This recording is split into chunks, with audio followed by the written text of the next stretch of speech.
Pag sinabi kong dumilat ka, tsaka ka lang didilat, ha? Ha? Sige. Dilat. Ay, wag muna, wag muna. Pag sinabi kong dumilat ka, tsaka ka didilat. 1, 2, 3. Uy! Sito! Bushard, apply ako! Apply ako!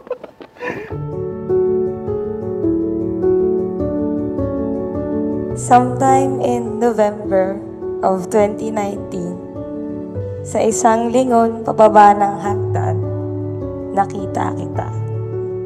Tapos mas ang cute ng smile niya noong time na yon.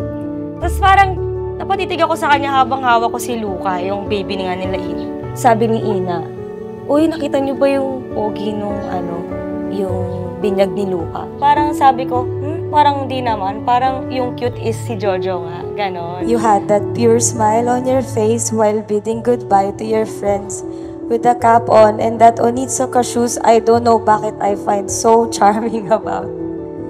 Those are the few seconds I will never forget about you. So doon, nakita ko na sa simbahan. Doon sabi ko, shit, ganda na ito. Sabi mo, crush mo ako. Pero di nila alam na nakita kita nun. Crush din kita.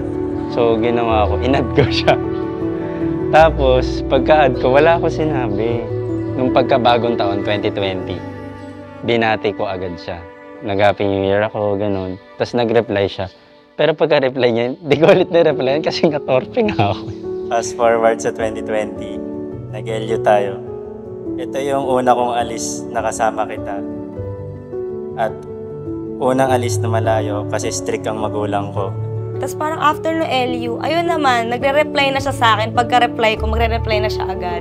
Pero before nun, ay talaga 3 days iniintay ko bago siya mag-reply sa akin, ganun. Sa sobrang saya ko, kasama ka, di ko na namalayan na mahal na agad kita. Ang sabi ko pa nga sa'yo, I love you. Ang sabi mo, ba't nag-I love you ka kaagad? Wala, marupok ako eh.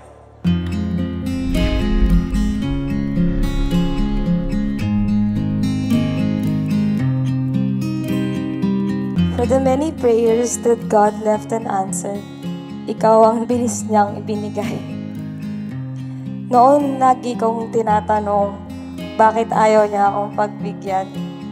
Pero when I met you, I instantly knew why.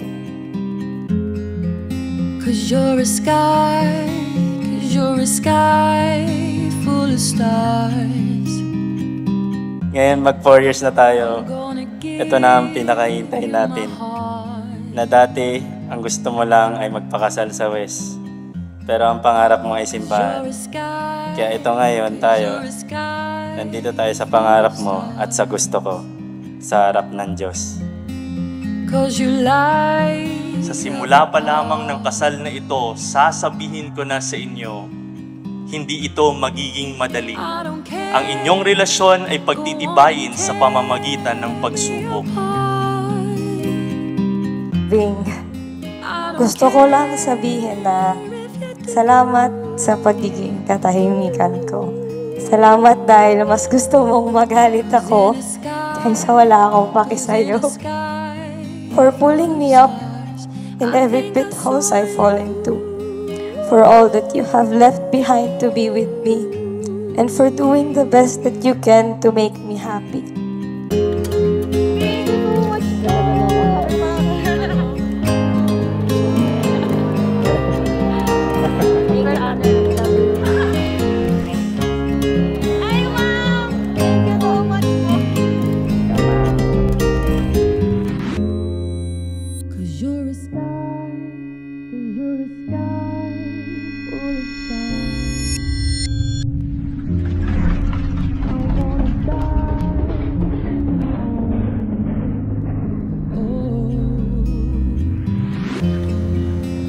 You get lighter the more it gets dark. Congrats.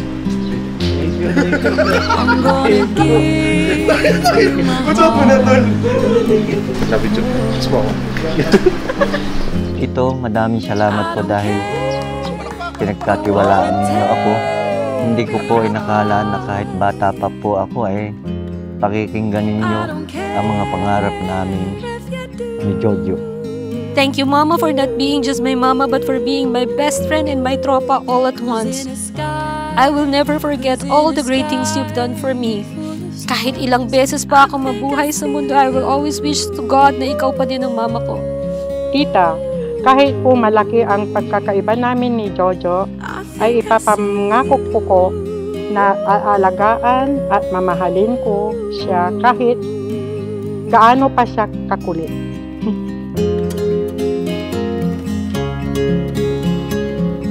Yan, perfect.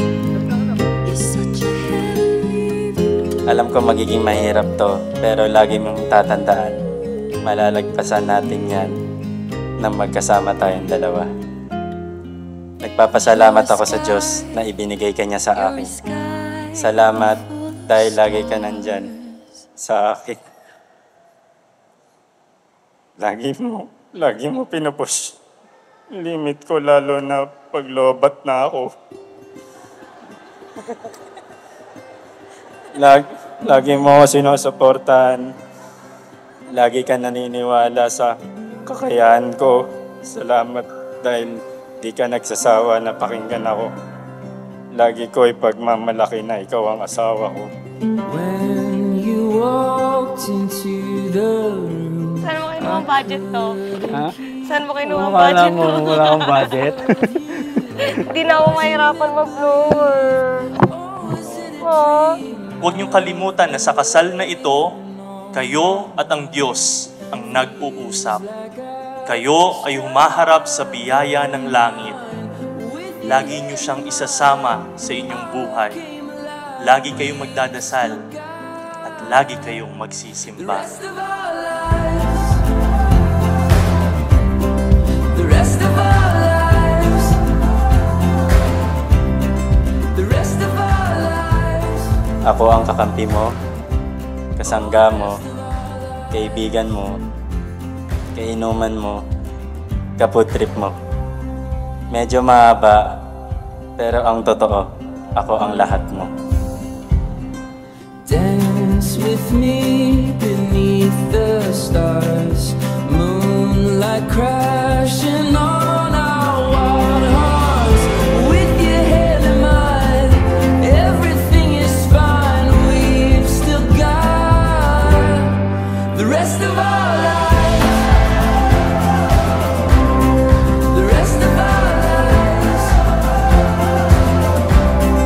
the rest of our lives. Oh, the rest of our lives. From day one up to now, I am always thankful that I met you. And in another lifetimes, it will always be you I wish and pray for. Kahit gaano pa kabagal ang takbo mo, andito lang ako palagi para sa'yo hanggang dulo. Mahal kita. And I am so excited for the life ahead of us. Just take my hand for the rest of our lives. Sa araw na ito, ay hindi lang I do ang sagot, kundi I will love you for the rest of my life.